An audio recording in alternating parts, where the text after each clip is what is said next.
Dad, it's like 1,000,000,000 degrees here. They say it's a little warmer here in the summer, but it sure beats Philly, doesn't it? Clearly, my dad loved the sensation of being a bug on the sidewalk while someone held a giant magnifying glass over him. Maybe he relished the sound of his own body sizzling as he slowly turned, well done. But do you want to know the real problem with Rancho Verdugo? It's super close to Hollywood. Chapter 2. La La Land.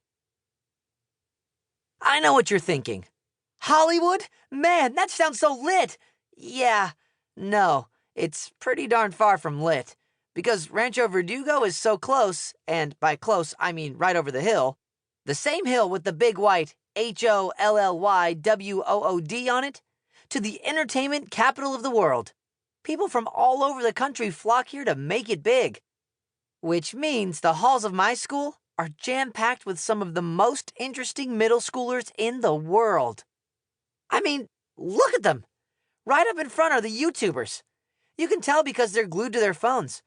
All of them have their own shows, watched by people who have their own shows, which in turn are watched by other people who have even more shows. Who has time to watch all these shows? Anyway, see those kids behind them? With the sets of huge headphones strapped to their heads? Those are the electronic musicians. They use their laptops to create music that sounds like a smartphone when you put it in the microwave for 30 seconds and then smack it with a hammer. Farther down the hall, you have the indie film actors. They mumble a lot and look at their shoes and pretend they're on camera at all times. Whatever you do, don't step into their scene. They'll yell, "Cut!" and have you forcibly ejected. And way back at the end of the hall are the future Olympians. They run a lot and avoid carbs and sculpt their bodies into machines that are perfect for running a lot and avoiding carbs, I guess. All of them incredibly cool. All of them hopelessly fascinating. And then there's me.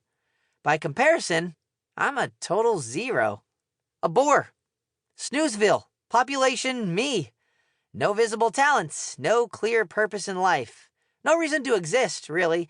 And the problem is, this makes me stick out, like a sore thumb in a bucket full of fingers. Okay, that's kind of gross. But you know what I mean. Chapter 3. Oh, I'm sorry, I didn't see you existing there. My typical day starts in homeroom, with Mr. Lopez checking attendance.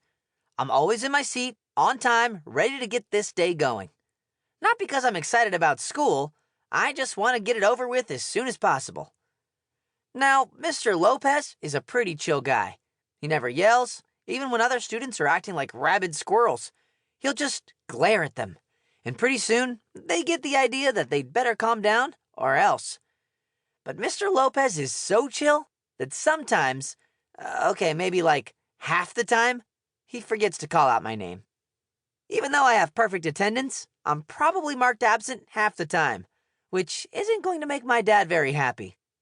Alas, there's no time to stick around to tell Mr. Lopez that I am actually there and not still asleep in my bed or playing an RPG on my laptop or test piloting experimental aircraft 40,000 miles above the school.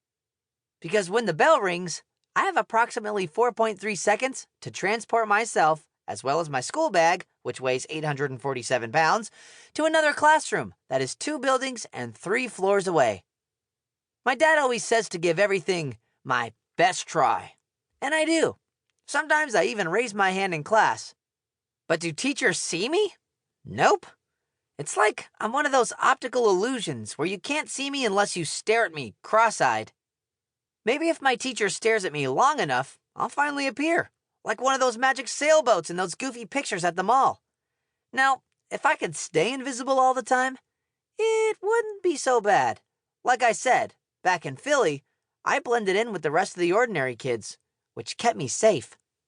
But because I'm not a YouTuber, or an electronic musician, or an indie film actor, or a future Olympian, I tend to stand out to a particular type of student at Rancho Verdugo Middle School. And that would be the bullies. My best guess is that they pick on me because I'm breathing perfectly good oxygen that someone far more interesting could be using. Or maybe because they're bored. And when you're feeling bored...